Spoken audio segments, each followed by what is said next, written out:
তিতাবৰৰ বৰহুলাত চুতীয়া জনগোষ্ঠীক জনজাতিকৰণৰ দাবীত চুতীয়া যুৱ সন্মিলন।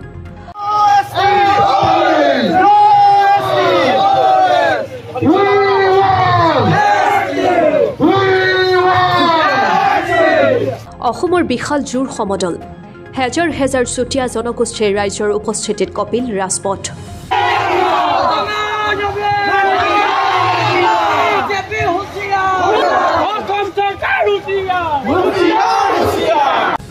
অসমৰ প্ৰাচীন ভূমিপুত্ৰ চুতীয়া জনগোষ্ঠীক জনজাতিকৰণ আৰু স্বায়ত্ত শাসন প্ৰদানৰ দাবীত শনিবাৰে সন্ধ্যা উত্তাল হ'ল তিতাবৰ সমজিলাৰ বৰহুলা ৰাজপথ।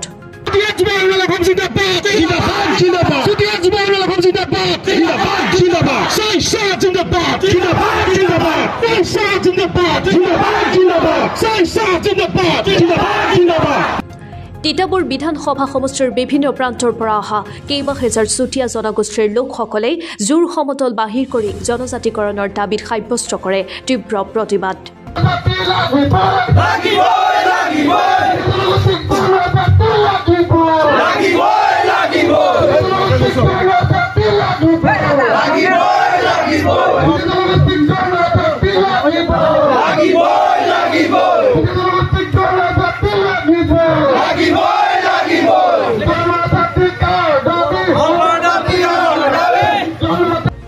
চুতীয়া যুৱ সন্মিলন অসমৰ উপদেষ্টা মোহন শইকীয়া, ধৰ্মপ্ৰাণ চুতীয়া, সভাপতি কৌস্তভ কিশোৰ চুতীয়া, সাধাৰণ সম্পাদক পলাশ হাজৰিকা, তিতাবৰ জিলা সমিতিৰ সভাপতি ৰাজু বৰুৱা, সাধাৰণ সম্পাদক গৌৰৱজ্যোতি নেওগ আদিৰ নেতৃত্বত হাতে হাতে প্লে কাৰ্ড লৈ চুতীয়া জনগোষ্ঠীক শীঘ্ৰেই জনজাতিৰ মৰ্যাদা প্ৰদান কৰক, স্বায়ত্ত শাসন প্ৰদান কৰক, ন' ST, ন' ৰেষ্ট, চুতীয়া জনগোষ্ঠীৰ ওপৰত ৰাজনৈতিক প্ৰবঞ্চনা বন্ধ কৰক ইত্যাদি শ্লোগানেৰে উত্তাল কৰি তোলে তিতাবৰ সমজিলাৰ বৰহুলাৰ আকাশ বতাহ। আমাৰ আহ্বান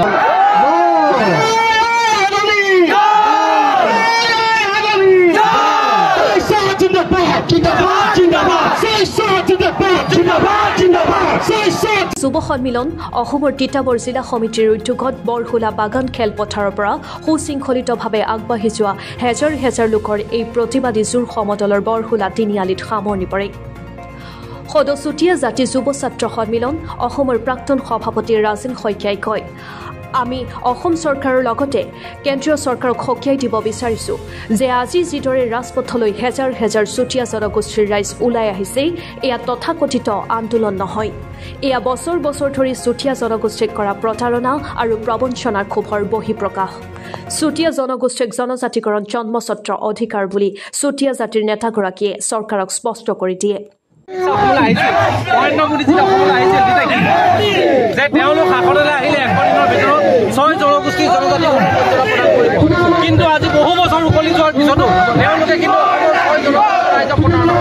প্ৰবঞ্চনা কৰিছে আৰু এইবাৰ যদি 26 তেওঁলোকে যদি সুযোগে প্ৰমুক্ত কৰি অসমৰ 6 জনগোষ্ঠী জনজাতি তেনেহ'লে নিশ্চিতভাৱে অসমৰ সকলোখিনি মানুহে তেওঁলোকক ঠিক প্ৰদান কৰিব আৰু তাৰ কাৰণে স্বতঃস্ফূৰ্তভাৱে আজি ৰাইজ এয়া কোনো তথাকথিত আন্দোলন নহয়, এয়া জনগোষ্ঠীয় ৰাইজৰ দ্বাৰা প্ৰতাৰণা আৰু প্ৰবঞ্চনাৰ খবৰ বহিঃপ্ৰকাশ।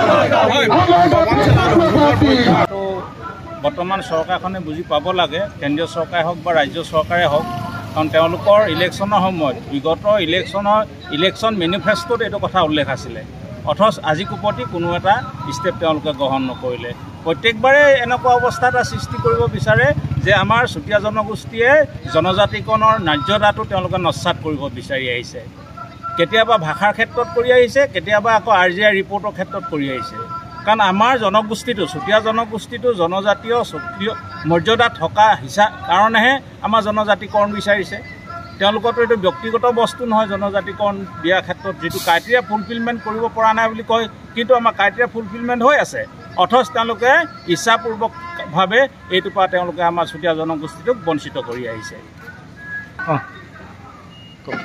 আমাৰ চুতীয়া জনগোষ্ঠীৰ ক্ষেত্ৰত এইটো কথা আমি আগতেও যেতিয়া দায়িত্বত আছিলোঁ, সদৌ অসম চুতীয়া যুৱ ছাত্ৰ সন্মিলনৰ এজন সভাপতি হিচাপে কাৰ্যনিৰ্বাহ কৰোঁতে আমি সজোৰে দাবী উত্থাপন কৰি আহিছিলোঁ। কেৱল আমাৰ জনগোষ্ঠী বুলিয়ে নহয়, সেই সময়ত যিটো আমাৰ 6 জনগোষ্ঠীয় ঐক্যমঞ্চ আছিলে, আমি এই বাকী জনগোষ্ঠীকেইটাও এই দাবী উত্থাপন কৰিছিলে।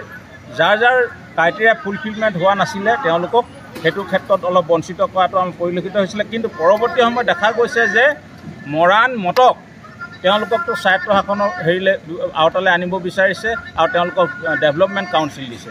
অথচ আমাৰ ক্ষেত্ৰত অলপ বৰ্তমান চৰকাৰে আমাক মাহীয়াই দৃষ্টিৰে চোৱা লেখীয়া অনুভৱ হৈছে। আমিতো উদ্ধত ক'ব বিচাৰিছোঁ কেৱল জনজাতিকৰণেই নহয়, আমাক স্বায়ত্ত শাসন লাগে, আমাক স্বায়ত্ত শাসনৰ ব্যৱস্থাও কৰিব লাগিব, তেতিয়াহে আমাৰ জনগোষ্ঠীটো ৰক্ষা পৰিব। আমি সেইকাৰণে আমি চৰকাৰক সতৰ্ক কৰি দিব বিচাৰিছোঁ তেওঁলোকে যিমানেই যি কুৎসা ৰচনা নকৰক, যেনেকুৱাই কৌশল ৰচনা নকৰক, তেওঁলোকে যাতে আমাৰ এই দাবীক তেওঁ নস্যাৎ কৰিব নোৱাৰে। আমাৰ জনগোষ্ঠী ইতিমধ্যে জাগ্ৰত হৈছে আৰু প্ৰয়োজন সাপেক্ষে আমি ইয়াতকৈ জংগী আন্দোলনৰ ব্যৱস্থা কৰিম। আমি আছোঁ, আমি সদায় এই ক্ষেত্ৰত আমি কেতিয়াও আপোচ নকৰোঁ। আমি অনুৰোধ জনাব বিচাৰিছোঁ চৰকাৰক, কেন্দ্ৰীয় চৰকাৰে হওক ৰাজ্য চৰকাৰে হওক, যিহেতু ৰাজ্য চৰকাৰে অসম চৰকাৰে আনএনিমাছলি তেওঁলোকৰ এটা সিদ্ধান্ত গ্ৰহণ কৰি থৈছে বিগত চৰকাৰৰ দিনত যে এই জনগোষ্ঠীকেইটাক জনজাতিকৰণ দিয়াত কোনো আপত্তি নাই। তেওঁলোকে বিৰোধী হওক বা শাসকীয় হওক সকলোৱে আনএনিমাছলি এটা প্ৰস্তাৱ গ্ৰহণ কৰা হৈ আছে বিধানসভাত।